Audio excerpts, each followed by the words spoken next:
तो आदाब, नमस्कार, गुड इवनिंग, सत श्री अकाल। एक बार फिर आप तमाम लोगों का स्वागत है क्राइम तक की कहानी के इस एपिसोड में। उम्मीद है पूरी फैमिली अच्छी होगी। आज सैटरडे का दिन, कल संडे। उम्मीद यही कि कल संडे की छुट्टी अच्छी गुजरे, आपकी भी हमारी भी।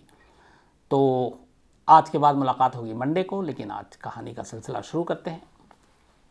बहुत सारे लोगों ने फरमाइश की थी इस कहानी को और बहुत वक्त से टल भी रहा था। कहानी शहीद सरदार उधम सिंह की, उनकी ज़िंदगी की, उनकी शहादत की, देश के लिए जो बलिदान दिया उसकी। कैसे एक शख्स, जलियांवाला बाग आप सभी को याद होगा, जो जनरल डायर ने जिस तरीके से निहत्तों पे गोलियां चलाईं, सैकड़ों लोग मारे गए। हालांकि उसकी सही तादाद को लेकर आज भी एक रहस्य ही है। कई वजह हैं जिसकी वजह से कितने लोगों की जान गई, सही फिगर जो है वो सामने नहीं आ पाया। लेकिन इस जलियांवाले बाग कांड को शहीद उधम सिंह, जबकि वो उस वक्त उधम सिंह, अपनी आंखों से उन्होंने देखा था।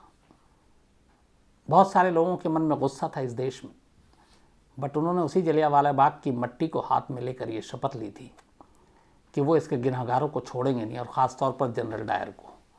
उनके निशाने पे दो लोग थे, एक जनरल डायर जिसने गोली चलाने का हुक्म दिया, और दूसरा उस वक्त जो पंजाब के गवर्नर थे, माइकल फ्रांसिस ओडवायर। तो इन दोनों को, क्योंकि उधम सिंह को लगता था कि जनरल डायर ने जो कुछ किया उसमें वहाँ के गवर्नर का भी रोल था। पूरी कहानी कुछ यूँ है कि 1899 मतलब 19वीं सदी में बस दाखिल होने वाले थे, और दिसंबर का महीना था, 26 दिसंबर 1899 को उधम सिंह का जन्म पंजाब के संगरूर ज़िले के सुनाम गांव में होता है। ये गांव आज पूरी दुनिया के एक तरह से नक्शे पे है, सभी जानते हैं, क्योंकि शहीद उधम सिंह की वजह से ये गांव हर कोई जानता है। बल्कि बहुत सारे लोग तो इस गांव में ख़ास तौर पर देखने के लिए जाते हैं कि एक शहीद इस जन्मभूमि पे यहाँ पे पैदा हुआ। पिता रेलवे चौकीदार थे। रेलवे में उनके पिता का नाम था सरदार तेहाल सिंह जम्मू, और जम्मू उपल्ली गांव एक था जहाँ पे ये रेलवे चौकीदार थे। उधम सिंह का जब जन्म हुआ तो उनके फादर ने उनका नाम शेर सिंह रखा था, और साथ में उनके एक और भाई थे जिनका नाम मुख्ता सिंह रखा था। बचपन बहुत अच्छा नहीं गुजरा, क्योंकि 7 साल की उम्र में ही करीब उधम सिंह, यानी कि उस वक्त जब शेर सिंह थे, एक तरह से अनाथ हो गए। पहले उनकी माँ की मौत हुई, फिर उनके पिता की मौत हुई। माँ की मौत के करीब 6 साल के बाद पिता की डेथ हो गई थी। अब दोनों यतीम हो गए, बेसहारा हो गए, क्योंकि माँ बाप के अलावा इनका कोई था नहीं। तो इसीलिए बाद में इनको अमृतसर के एक सेंट्रल खालसा ऑर्फन एज जो है अनाथालय, वहाँ भेज दिया गया। अब दोनों भाई अनाथालय में रह रहे थे, वहीं पढ़ाई कर रहे थे। दो कहानियाँ यहाँ पे है कि अनाथालय में जाने के बाद ही इनका नाम बदला। अनाथालय में जाने के बाद दोनों भाइयों का शेर सिंह का नाम उधम सिंह पड़ गया और मुख्ता सिंह का नाम साधु सिंह। हालांकि कुछ इतिहासकार ये भी कहते हैं कि उधम सिंह अनाथालय में नाम नहीं पड़ा था, बल्कि जब क्रांतिकारियों को उन्होंने साथ दिया था कुछ वक्त के लिए, और फिर यहाँ पे अंग्रेज़ों ने पकड़ा, उन्हें जेल भेजा, तो उन्हें हिंदुस्तान से बाहर जाना था और उसके लिए पासपोर्ट की ज़रूरत थी। तो उस पासपोर्ट के लिए उन्होंने अपना नाम उधम सिंह रखा था। ये इतिहासकारों का कुछ का कहना है। तो खैर दोनों अनाथालय में गए और वहाँ पे इन्होंने पढ़ाई लिखाई की। और एक ये भी कहते हैं कि उधम सिंह सर्वधर्म सद्भाव पे बिलीव करते थे, और इसीलिए उन्होंने अपना एक और नाम रखा था, और उनका नाम था राम मोहम्मद सिंह आज़ाद। राम मोहम्मद सिंह आज़ाद रखने का मतलब ये था कि इसमें 3 प्रमुख धर्म जो थे भारत के, वो इनमें शामिल थे। राम से हिंदू हो गया, मोहम्मद से मुस्लिम हो गया, और सिंह आज़ाद जो हो गए वो सिख, चूँकि वो सभी धर्मों के मानने वाले थे। ये एक उनकी आप सोच देखिए। 1917 आते आते जब सिर्फ करीब 18 साल की उम्र थी उधम सिंह की, उनके भाई साधु सिंह की भी मौत हो गई। अब वो पूरी दुनिया में अकेले हो गए, माँ बाप बचपन में ही गुजर चुके थे, यतीम हो गए थे। एक भाई का सहारा था, उस भाई की भी डेथ हो गई, भाई की 1917 में। अब तन्हा उधम सिंह, तब तक उन्होंने मैट्रिक का एग्ज़ाम पास कर लिया था, तब 10वीं के एग्ज़ाम को हमारे यहाँ मैट्रिक कहते हैं। 1919 में उन्होंने इसके बाद अनाथालय छोड़ दिया, और ये 1919 का वही वक्त था जब जलियांवाला बाग जो कांड है, जलियांवाला कांड, वो दस्तक देने वाला था। तारीख थी 13 अप्रैल 1919, बैसाखी का दिन था। बहुत सारे लोग बैसाखी की खुशियां मना रहे थे और बहुत सारे लोग जमा हुए थे जलियांवाले बाग में। और वहीं पे जनरल डायर अचानक पहुंचता है अपनी अंग्रेज़ की तमाम फौज को लेकर, सेना को लेकर, और वहाँ निहत्थे भारतीयों को चारों तरफ से घेर कर उन पर अंधाधुंध गोली चलाने का ऑर्डर देता है। क्योंकि वहाँ पे कुछ क्रांतिकारी नारे भी लगे थे और उस जलियांवाले बाग से निकलने का सिर्फ एक दरवाज़ा था। उस दरवाजे को बंद कर दिया और उस दरवाजे के पास भी बंदूक लेकर सारे लोग तैनात थे। मैंने शायद जलियांवाले बाग की कहानी आपको डिटेल में सुनाई इस एपिसोड में, इसलिए पूरी कहानी नहीं बताऊंगा, लेकिन हवाला दे रहा हूं कि फिर जनरल डायर के कहने पर और उस वक्त के जो governor Michael Francis O'Dwyer order दिया था और उन्होंने सही माना था, और अंधाधुंध तब तक गोलियां चलाई जब तक कि अंग्रेज़ सैनिकों के बंदूक की गोलियां ख़त्म नहीं हो गई। बहुत सारे लोग जान बचाने के लिए दीवारों पर चढ़ रहे थे, बहुत सारे लोग कुएं में कूद गए। निहत्तों के साथ इस तरीके की बर्बरता, ऐसा नरसंहार, जब पूरी दुनिया में ये खबर फैली थी, पूरी दुनिया में इसकी निंदा हुई थी, भर्त्सना हुई थी। इस जलियांवाले बाग में बहुत सारे लोग मारे गए, कुछ लोग खुशकिस्मत थे जो बच गए। और इस कांड के एक चश्मदीद थे उधम सिंह। मुश्किल से 20 साल की उम्र थी। उधम सिंह ने अपनी आंखों से देखा, उनकी आंखों में खून उतर आया। तब तक आज़ादी के लिए लड़ाई चल रही थी, अलग अलग क्रांतिकारी अपने अपने लेवल पे काम कर रहे थे देश की आज़ादी के लिए, अंग्रेज़ों को भगाने के लिए। और उस वक्त उधम सिंह, इस एक जलियांवाला बाग कांड ने उनकी पूरी सोच बदल दी। इसके बाद वो कुछ क्रांतिकारियों के समूह के साथ जुड़ते हैं और काम करने लगते हैं। इसी दौरान में पकड़े भी जाते हैं, जेल जाते हैं, फिर बाहर आते हैं। बट उनके जीने का मकसद ये था कि जलियांवाले बाग कांड के गुनहगारों से बदला लेना है।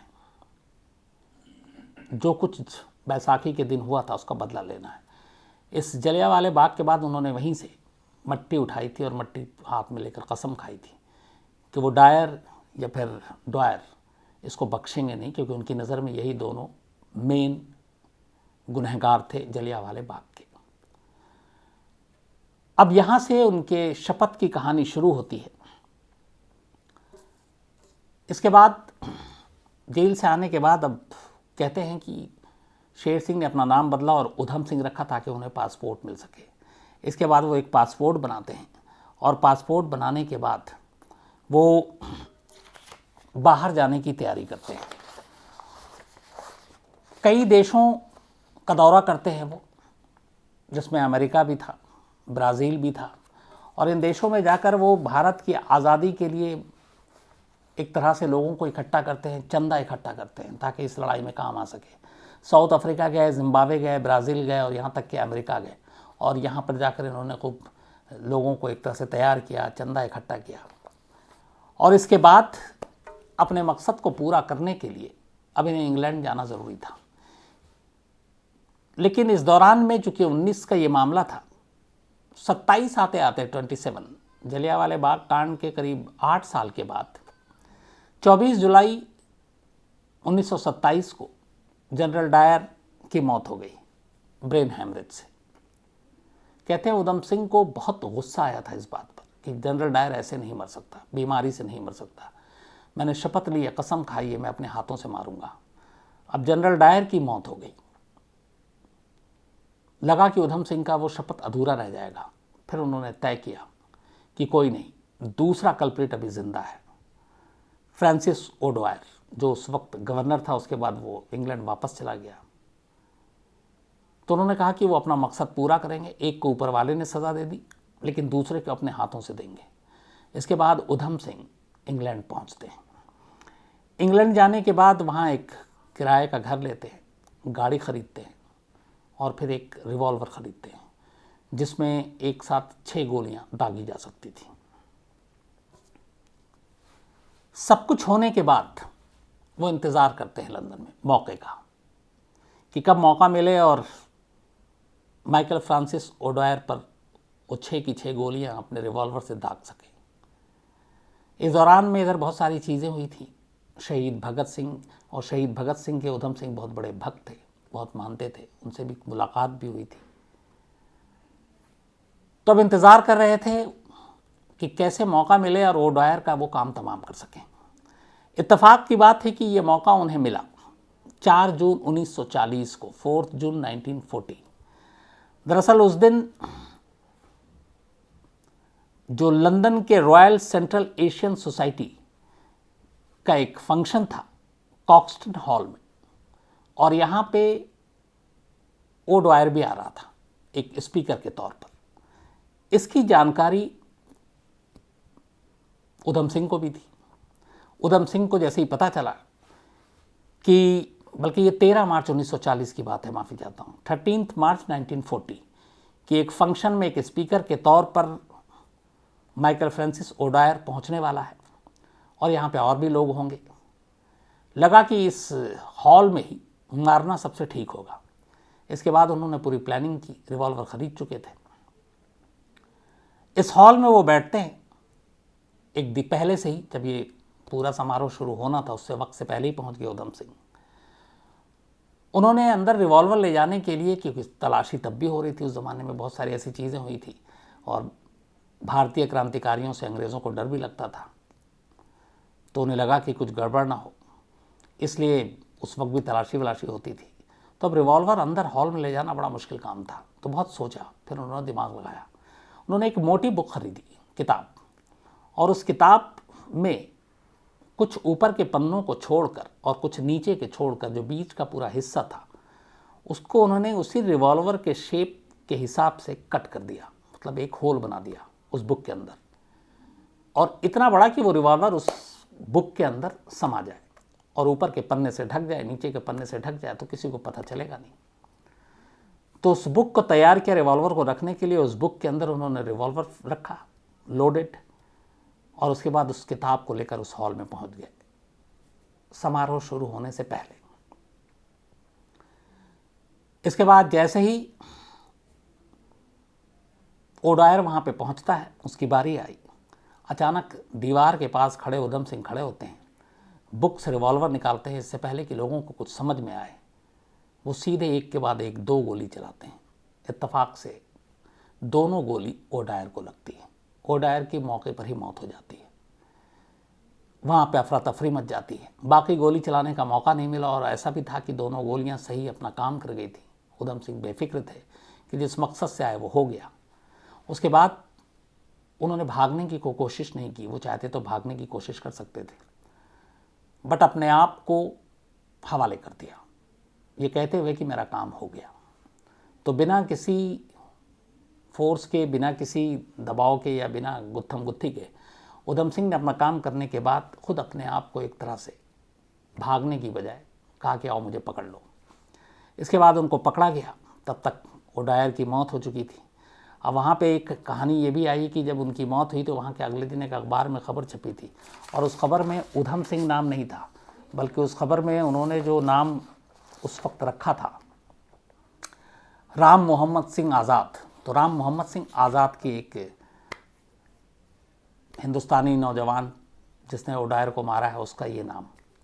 बाद में पता चला कि फिर वो उधम सिंह है। वहाँ पे जब ये सारी जब तफ्तीश हुई, गिरफ्तारी हुई, तो फिर देखा गया कि पासपोर्ट पे ये नाम तो उधम सिंह है और ये राम मोहम्मद सिंह आज़ाद नहीं है।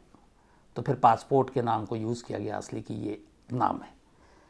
इसके बाद गिरफ्तारी के बाद अब मुकदमा चला। एक एक्स गवर्नर को इस तरह से गोली मारी गई थी, अंग्रेज़ इसका बदला लेना चाहते थे। 13 मार्च 1940 की बात है जब ओडायर को उधम सिंह ने 2 गोली मारकर मार डाला, और इसके बाद अप्रैल मई जून, सिर्फ 3 महीने, कहने को भी 3 महीने था, कुछ घंटों में ही फैसला हो चुका था। लेकिन कायदे से 3 महीने के बाद 4 जून 1940, 4 जून 1940 को अदालत ने अपना फैसला सुनाया, उधम सिंह को कसूरवार ठहराया और फिर उन्हें मौत की सज़ा दी। 4 जून 1940 को यह सज़ा सुनाई गई थी कि वह कसूरवार है, और इसके ठीक 2 महीने के अंदर अंदर 31 जुलाई 1940 को पेंटन विलेज जेल में उधम सिंह को फांसी दे दी गई। उस वक्त तक भारत में भी ये खबर आ गई थी, इसको लेकर बहुत सारा विरोध भी हुआ, और ये था कि मतलब किसी तरह उनको छुड़ा कर लाना चाहिए। बाद में कहते हैं जवाहरलाल नेहरू ने भी उधम सिंह की इस कोशिश की तारीफ़ की थी। उन्होंने कहा कि जिस तरह से मौत हुई उन्हें अफसोस है, लेकिन जिस तरह से उधम सिंह ने ये बदला लिया जलियांवाला बाग का, उनसे उनको खुशी हुई है। तो सज़ा सुनाए जाने के सिर्फ 2 महीने के अंदर अंदर उधम सिंह को फांसी दे दी गई। फांसी देने के बाद उन्हें कब्र में दफना दिया गया था। बात आई गई हो गई उस वक्त। फिर 1947 आया, देश आज़ाद हो गया। देश आज़ाद होने के बाद भी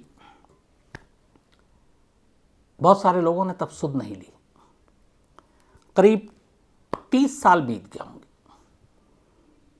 1973 से एक मुहिम शुरू हुई पंजाब से कि शहीद उधम सिंह के अवशेष जो हैं वो लंदन में जिस जगह पे कब्र में दफनाया गया था फांसी देने के बाद, वो हिंदुस्तान लाया जाना चाहिए।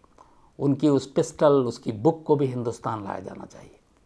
और उस वक्त कई लोगों ने ख़ास तौर पर मांग इसको उठाई। आखिरकार केंद्र सरकार को भी लगा और इसी के बाद 1974 से इंग्लैंड के साथ बातचीत करने के बाद ये कोशिश की गई कि उनके अवशेष को निकालकर भारत लाया जाए। कोशिश रंग लाई। 19 जुलाई 1974 को 19 जुलाई 1974 को बाकायदा कब्र खोदी गई और शहीद उधम सिंह के अवशेष को निकाले गए और उन्हें सहेज कर भारत भेजा गया। भारत सरकार ने इसके लिए बाकायदा एयर इंडिया की एक स्पेशल फ़्लाइट भेजी लंदन, और उस फ्लाइट में भारत के कुछ नुमाइंदे थे, नेता थे, वो उस अवशेष को लेकर हिंदुस्तान पहुंचते हैं। जब इंडिया पहुंचे तो यहाँ पे हमारे देश के उस वक्त के फॉरेन मिनिस्टर एयरपोर्ट पर थे। ज्ञानी ज़ैल सिंह जो एक्स प्रेसिडेंट ऑफ इंडिया, उससे पहले वो पंजाब के चीफ मिनिस्टर रहे थे, वो भी गए थे लेने के लिए। और शंकर दयाल शर्मा, डॉक्टर शंकर दयाल शर्मा जो हमारे राष्ट्रपति रहे, वो भी उन्होंने रिसीव किया। इसके बाद उन अवशेषों को यहाँ पे हिंदुस्तान के अलग अलग इलाक़ों में एक तरह से एक यात्रा निकाली गई और जहाँ जहाँ से ये यात्रा गुजरी, शहीद सरदार उधम सिंह की इन अवशेषों को लेकर वहाँ पे लोगों का हुजूम उमड़ पड़ा था। फिर बाद में उन्हीं के गांव सुनाम में, पंजाब में, शहीद उधम सिंह का अंतिम संस्कार किया गया। चूँकि परिवार में कोई था नहीं, माँ बाप बचपन में मर चुके थे, बड़े भाई की मौत भी पहले ही हो चुकी थी, तो Giani Zail Singh, ex president of India, जो हमारे पूर्व राष्ट्रपति, उन्होंने अंतिम संस्कार किया। अंतिम संस्कार के बाद कहते हैं कि उनकी जो अस्थियां थी उनको 7 कलश में रखा गया और चूँकि उनके विचार थे सर्वधर्म सद्भाव के, उसी हिसाब से उनकी इस सोच को देखते हुए एक कलश हरिद्वार भेजा गया। हिंदू रीति रिवाज के हिसाब से वहाँ पे अस्थियाँ प्रवाहित की गई। एक कलश रोज़ा शरीफ भेजा गया, मुस्लिम हिसाब से वहाँ पे उसे दफनाया गया। एक कीरतपुर साहब गुरुद्वारा भेजा गया। इसके अलावा जो उनका गांव सुनाम में शहीद उधम सिंह सरकारी कॉलेज खुला, वहाँ की लाइब्रेरी में 2 कलश रखे गए और एक सुनाम के ही एक खेल स्टेडियम के वहाँ पे ले जाया गया। तो 7 कलश को अलग अलग ले जाया गया। लेकिन उससे पहले जब वो इंग्लैंड से दिल्ली एयर इंडिया के स्पेशल प्लेन से अवशेष आए थे, तब दिल्ली में कपूरथला हाउस में उसको रखा गया था सबसे पहले ले आकर, और उस वक्त की प्रधानमंत्री प्राइम मिनिस्टर इंदिरा गांधी वहाँ गई थी खुद अपनी श्रद्धांजलि देने के लिए। तो ये थी कहानी शहीद सरदार उधम सिंह की, उनकी ज़िंदगी की, उनकी मौत की, और बहुत सारे लोग आज भी उनसे प्रेरणा लेते हैं। उत्तराखंड में तो एक पूरे इलाके का नाम ही उधम सिंह नगर रखा गया उन्हीं के नाम पर। और जब जब इस देश की आज़ादी और क्रांति की बात होती है, क्रांतिकारियों की बात होती है, तो एक उस वक्त, उससे पहले भगत सिंह को शहीद आज़म का खिताब दिया गया था, बाद में उधम सिंह को भी शहीद आज़म का खिताब दिया गया। कहते हैं कि उन दोनों में बहुत सारी समानताएं भी थी। तो ये थी कहानी शहीद उधम सिंह की। अगर इसमें कहीं कुछ गलतियां या कुछ रह गई हों तो माफ़ कीजिएगा, और कुछ और चीज़ें अगर इसमें जानकारी हो तो ज़रूर आप बताइएगा, मैं मंडे को उसमें ऐड कर दूंगा। अब मैं ख़त्म करूं उससे पहले, क्योंकि आज सैटरडे है, फिर कल संडे है, तो मंडे मुलाकात होगी, तो कुछ लोगों की फरमाइश के साथ सबसे पहले सिलसिला शुरू करते हैं बर्थडे लास्ट में। पहले कुछ लोगों के मेल हैं, कुछ सुझाव हैं। कृष्ण कुमार हैं और ये हमारे सेना में जवान हैं और इनका ये कहना है, इन्होंने मेल लिखा है, Krishna ji, thank you very much Krishna Kumar ji.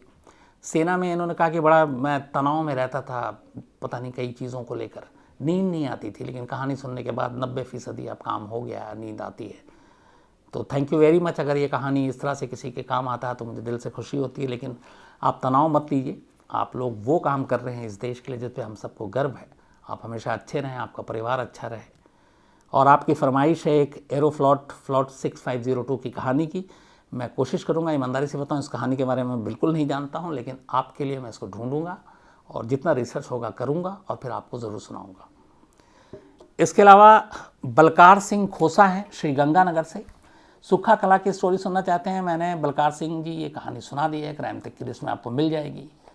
Ranjit vlogs हैं और ये और इनकी वाइफ दोनों कहानी सुनती हैं, थैंक यू वेरी मच। फेडी मरकरी की कहानी सुनना चाहते हैं, मैं जल्दी सुनाता हूँ आपको। पवन रस्तोगी हैं और ये सुनील कौल, एक डेंटिस्ट, दिल्ली में एक मर्डर हुआ था और इसमें कुछ कई चीज़ें इन्वॉल्व थी। मैंने ये सुनील कौल की स्टोरी सुना रखी है।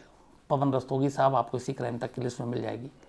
संकेत पटेल हैं और ये इन्होंने एक भेजा है, गुजरात की एक कहानी है, लेकिन जो उन्होंने क्लिप भेजी है मुझे वो गुजराती में है, तो पहले ट्रांसलेट कर लूँ फिर समझ जाऊँ, फिर आपको बताता हूँ। सूरज राणा है, इनका कहना है कि आप दिल्ली वालों को भाव नहीं देते, कभी मिल लीजिए और मैं आपका पंखा हूँ, कब ऑन करेंगे। तो ऐसा नहीं है, मैं आप सब हमारे अपने हैं।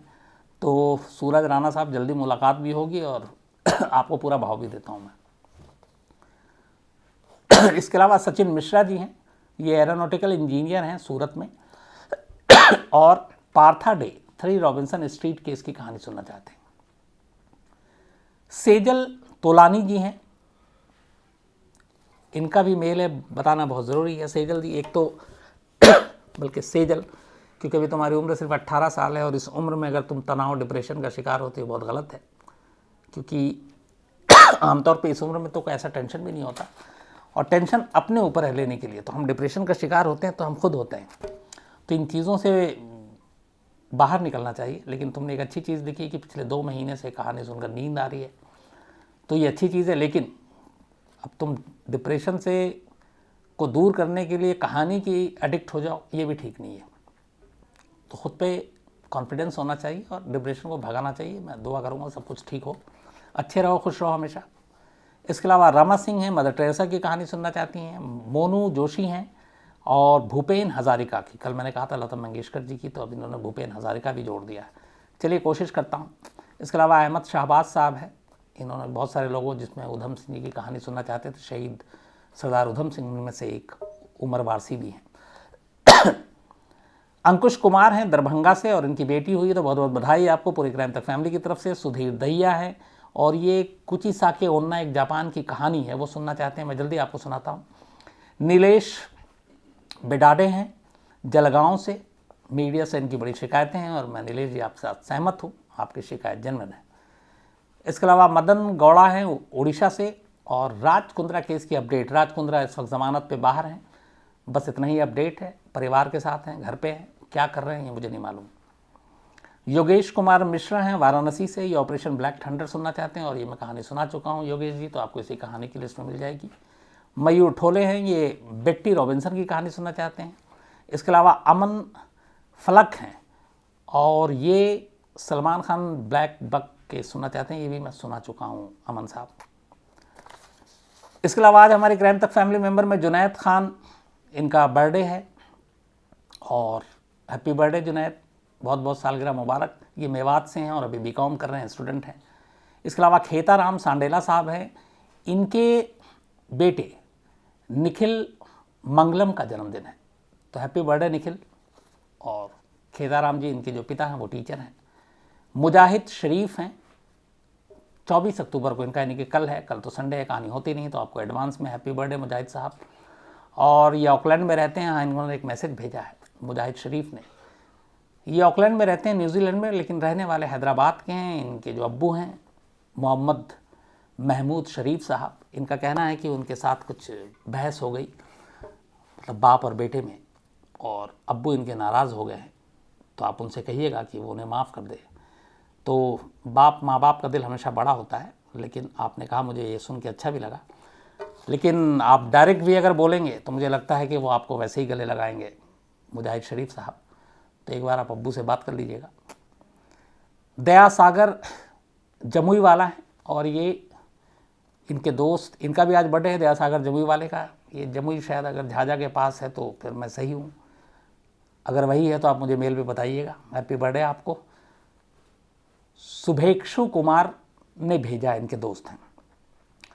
इसके अलावा नेहा है गोवा से, इनका भी आज जन्मदिन है, तो हैप्पी बर्थडे नेहा, खुश रहे हमेशा।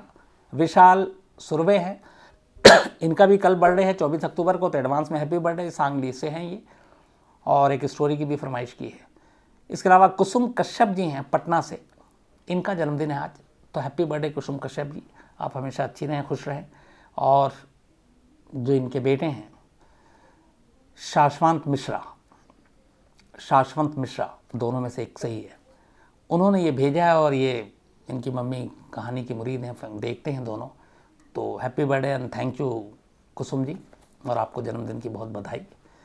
इसके अलावा आज्ञा राम है भिवाड़ी से, और इनकी एनिवर्सरी है, तो आज्ञा राम जी आपको बहुत बहुत बधाई, आप दोनों खुश रहें। इसके अलावा विशाल हैं, इनका जन्मदिन है, तो हैप्पी बर्थडे विशाल, अरूप बर्मन जी ने भेजा था। तो आप सभी को बधाई मुबारक। अब आपसे मुलाकात होगी मंडे को किसी नई कहानी के साथ। तब तक अपना ख्याल रखिएगा, दूसरों का ख्याल रखिएगा, खुश रहिएगा, अच्छे रहिएगा, डिप्रेशन तनाव इन चीज़ों से दूर रहिएगा, बस यही दुआ है। तो अब इजाज़त, मंडे रात 9 बजे मुलाकात होगी। Thank you.